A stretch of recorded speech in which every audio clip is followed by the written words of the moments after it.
He reshaped the DC universe forever, and now Geoff Johns is tackling Ghost Machine, his own creator, own universe, with all of his best friends.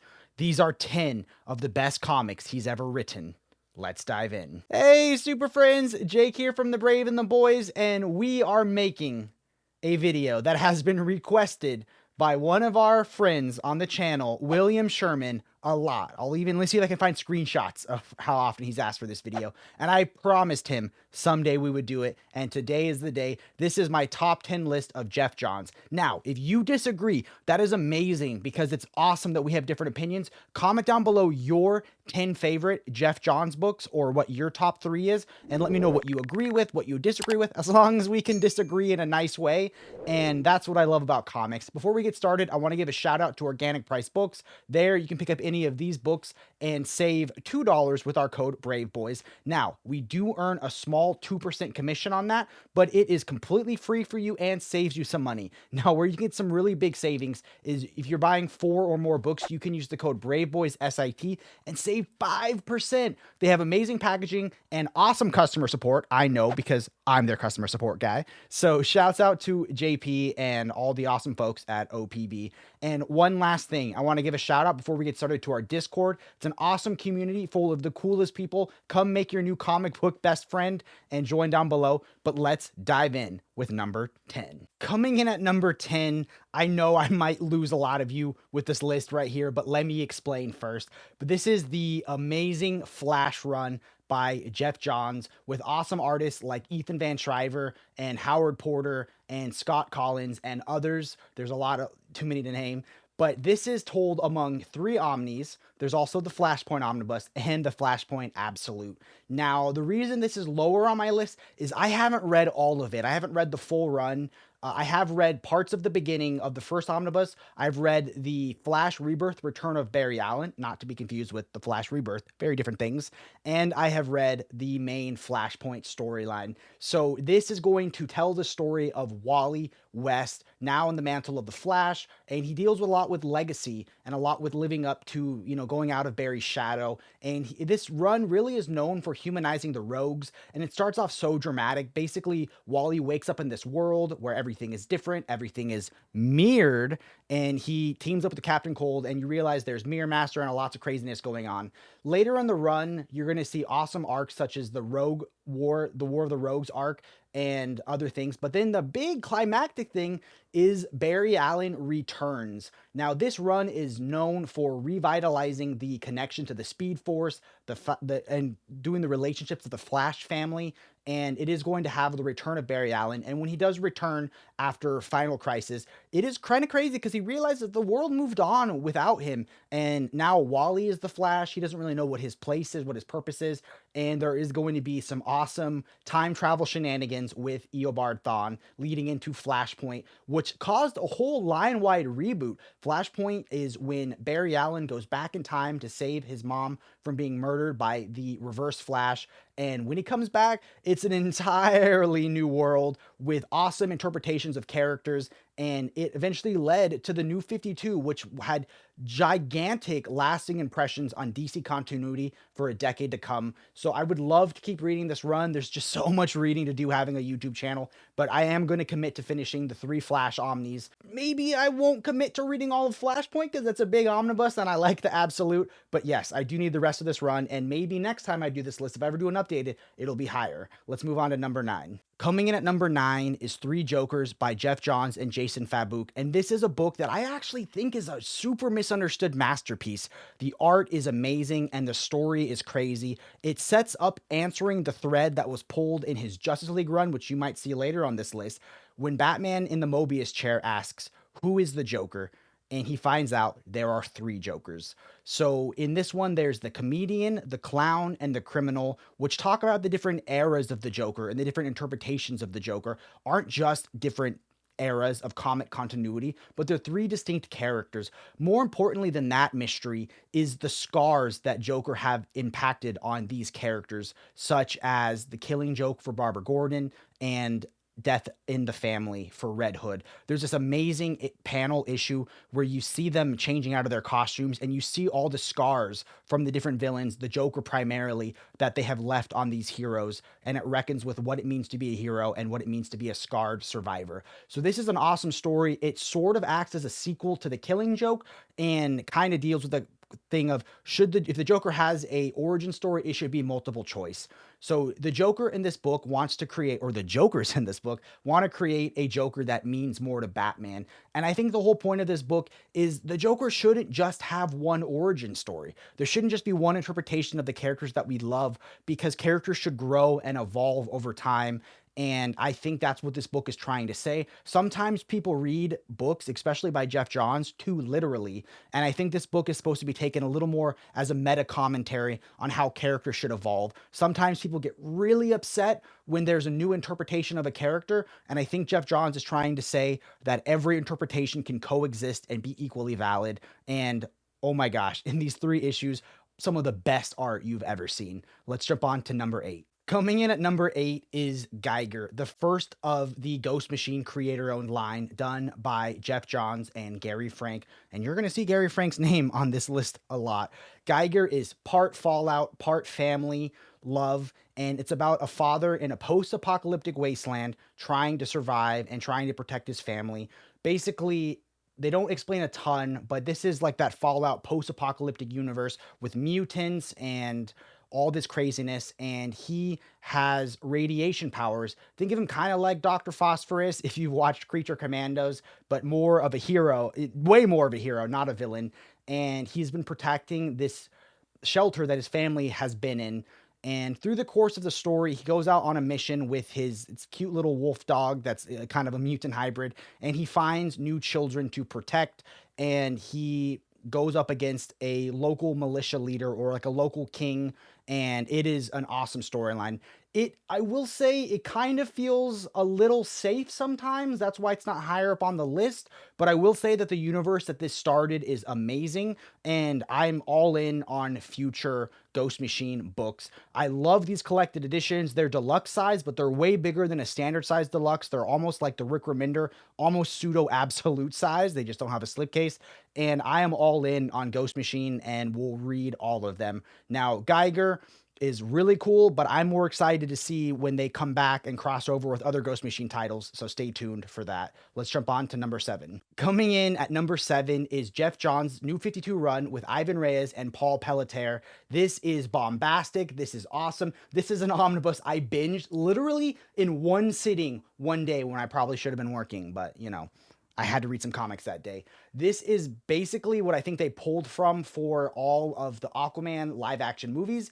But like I said in my last video, I talked about Aquaman, less peeing in each other's mouths, which we don't need that. This is badass cinematic Aquaman. In the first issue, I love that the cops and everyone kind of thinks Aquaman's a joke. Like, he goes to a restaurant and he orders fish and they're like, "Don't you talk to fish?" And he's like, "I don't talk to fish. I command fish." The first arc was the trench, and that was these scary little monsters that you might remember from the movie. Then there was a flashback arc where he joins a mysterious team called the Others. And then the big event, which you'll see in the Justice League book on this list, Throne of Atlantis, where everything kind of comes to a head. This is a super accessible run. You don't need to know anything going into it, and it's like $40.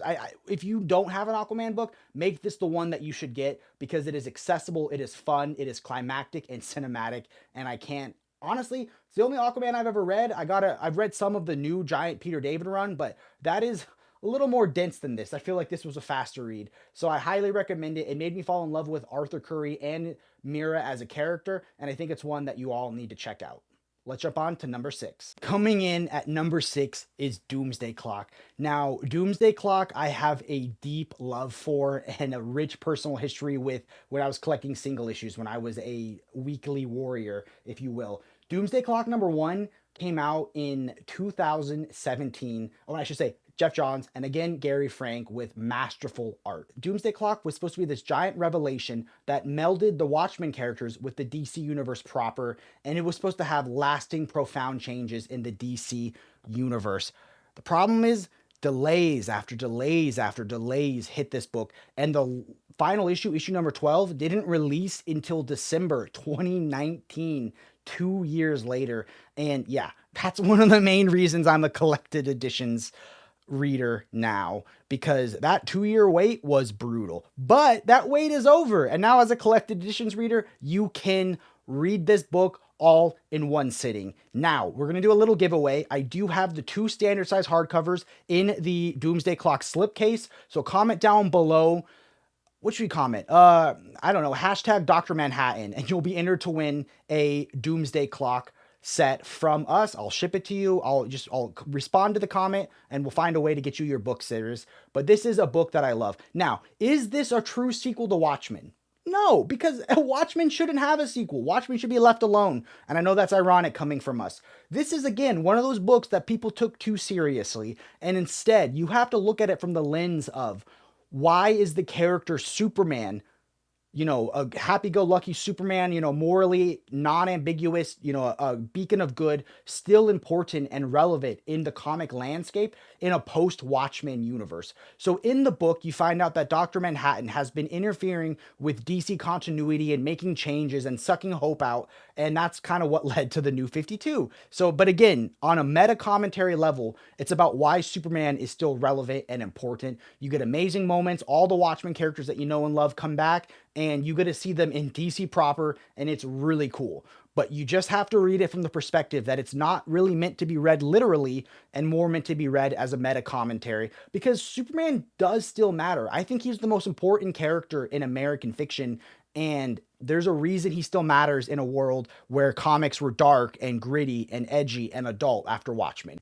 Hope and optimism still matter and still have value, and you get to read all of that while still reading a cool story of these characters interacting, all drawn by Gary Frank's impeccable art. It is truly breathtaking and perfect in the absolute size. Let's jump on to number 5. Coming in at number 5, we have Junkyard Joe. So I just watched a lot of Creature Commandos this week.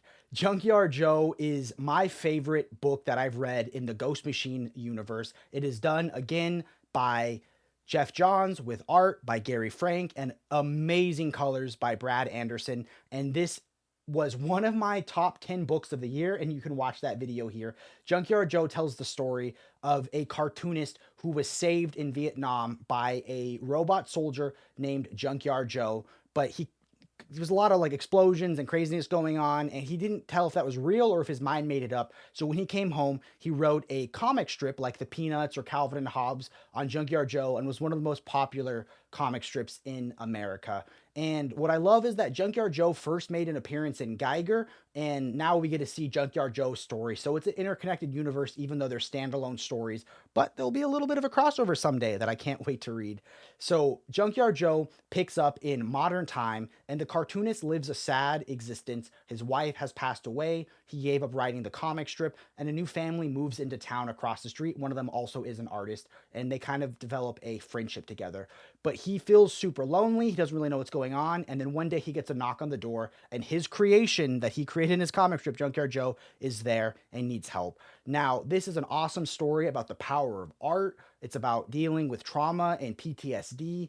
And you get to see this town come together to support Junkyard Joe. And it is a beautiful, beautiful story with amazing art, amazing color, and it's just a book that everyone has to read. And this is what sold me on Ghost Machine. I will blind buy every single deluxe edition of Ghost Machine. And Ghost Machine, if you're watching, we would love to do an interview again. Give us another chance, please. We would love to help out, support you guys, because we love everything that you're doing. Let's jump on to number 4. Coming in at number 4, you knew this was going to be on the list. This is the New 52 Justice League run, done by Geoff Johns, with the best DC artists at the current time, which was Jim Lee, Ivan Reyes, Jason Fabuk, and this is awesome from start to finish. Now, we don't actually have a lot of Justice League omnibuses, so I kind of picked this as what I think everyone should start with if you're a new DC reader. But if you're not a new DC reader and you haven't read this, you should still read it. It's awesome.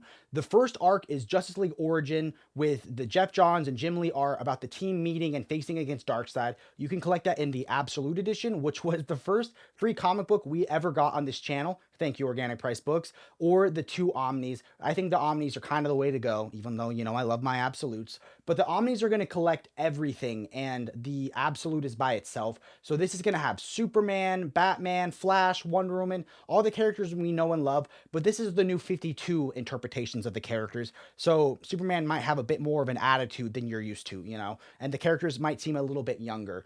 But I love this. It starts off strong with Justice League Origin. Then it has an arc that was okay. It was about like some guy with spirits and ghosts named like the villain. I forget what it was. But it really picks back up with Throne of Atlantis, which you can also read in the Aquaman omnibus, but this is going to be the full story.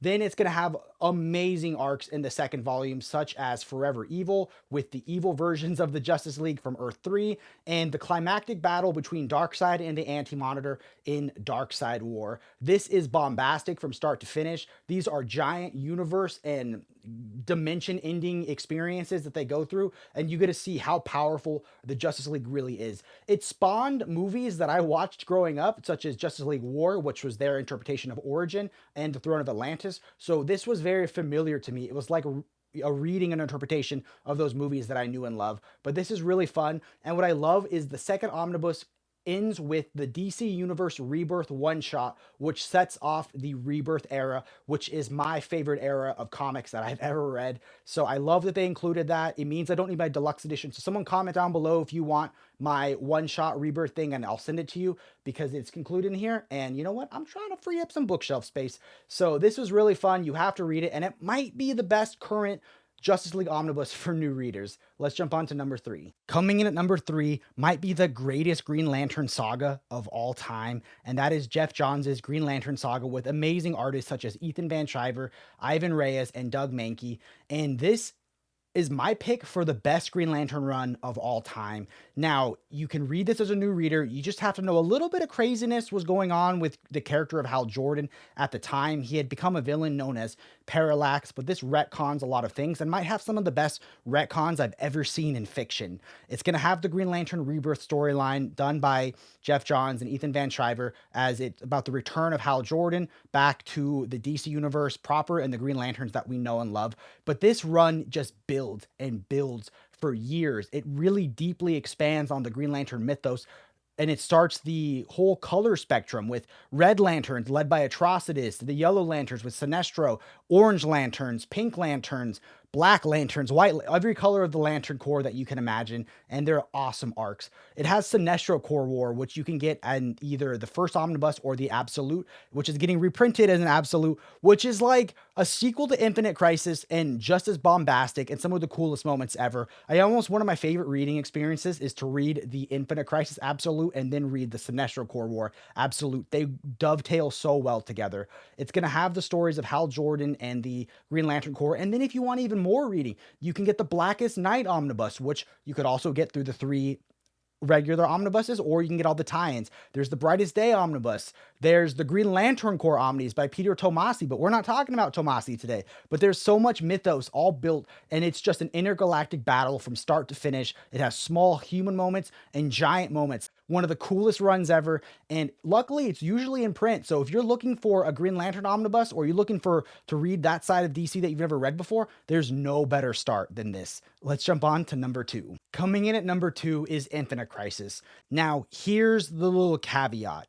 Geoff Johns wrote the Infinite Crisis main event, Infinite Crisis 1 through 7, and I think there was a Secret Files, and that is collected in the Absolute Edition. So I only want to collect or talk about things today by Geoff Johns. I'm going to give a couple honorable mentions, though. We want to give an honorable mention to the Omnibus Infinite Crisis because it is hands down the single best event omnibus ever. Not just in DC, but ever. Every tie-in builds this climactic moment and this universe, the interconnected, everything, every arc tells its own story, but then builds the broader story, and it is all important, but Geoff Johns didn't write it all. I also want to give a shout out to 52, which I have right here. That's another honorable mention. 52 is my favorite DC event ever done, but some people say 52 is not an event. It was just an ongoing. Okay, whatever you want to call it. 52 is an amazing story that Geoff Johns contributed, but we're just talking about Infinite Crisis, the 1 through 7 right now, because that's what Geoff Johns wrote. The art was done by Phil Jimenez, but because it's so big, they had some help with layouts from George Perez and others. This is going to be the sequel of Crisis on Infinite Earths, and this changed everything. It's going to build on what happened in Crisis, so even if you don't have a lot of DC continuity, you might want to know what happened in Crisis. You want to read that first, because this follows up from it, and you get to see amazing moments. And this has every character you can ever imagine, big, small, old, new, in the DC universe, telling one of the most bombastic, crazy stories ever. My preferred way to read it is in the omnibus, so I recommend that to anybody. Even if you don't know the DC universe, you might be a little lost, but ask a friend, ask our Discord, Google it. You can read Infinite Crisis as a new reader and absolutely love it, and then go back 5 years later when you're experienced in the DC universe and love it even more. It is incredible and one of my favorite books to go back to and reread. The Absolute Edition is awesome. The art is oversized and incredible. And sometimes I'm in the mood just to read 1 through 7 and not have to read every single tie-in, but it's great having both options. And literally, it changed everything. So it's one of my favorite stories ever, and one you definitely need to check out. Now let's move on to my favorite Geoff Johns book. And you made it to my favorite Geoff Johns book, and that is, frankly, a book that does not exist.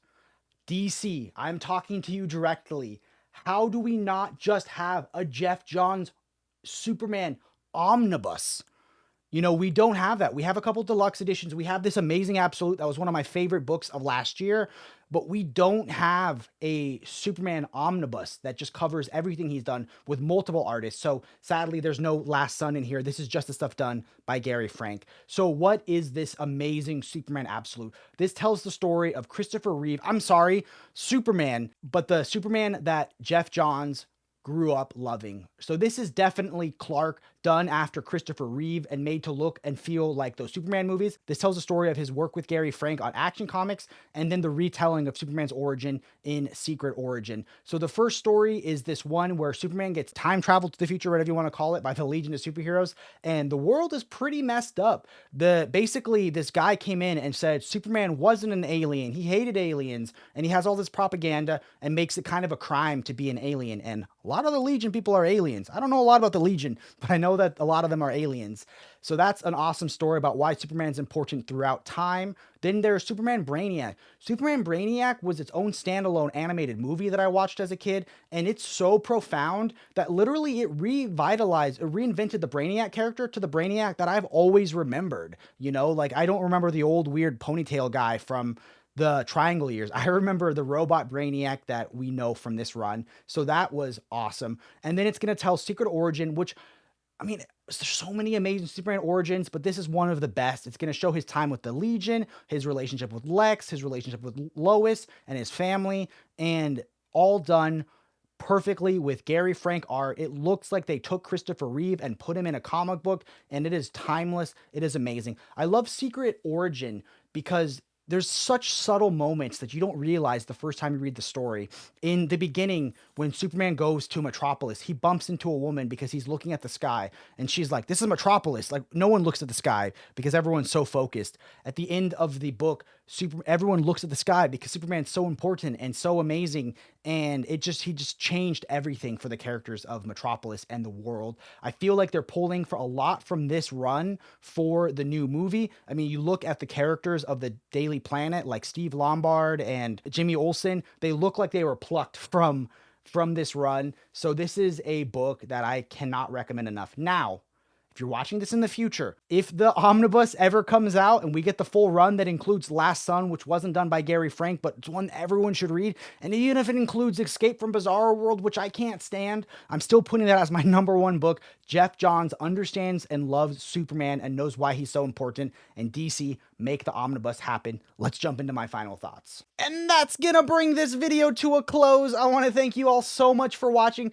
This is super fun, and this is what I love about comic book YouTube, is that I get to make videos like this and connect with all of you. I want to remind you all that you are the best friends in the world, and I cannot do this without any of your support. You guys are the best in the world. One last reminder, we do have a Discord. It's linked down below. We're doing book clubs. It's a great way to ask comic book questions. There's comic book experts, and there's people who only own one comic book and are just getting started. So it's an awesome community. I want to thank Organic Price Books. There's an affiliate link down below where you can save $2 or 5% depending on what you purchase. And lastly, we do have a Patreon. So if you do want to support us, you can, I think it's $2 a month, less than the price of a single issue of a comic book. That helps keep the lights on here. But remember, you don't need to spend money to support us. The best way to support us is to like, comment, and subscribe. So comment down below your Geoff Johns top list down below, or which creator I should cover next. And remember, keep reading and stay brave.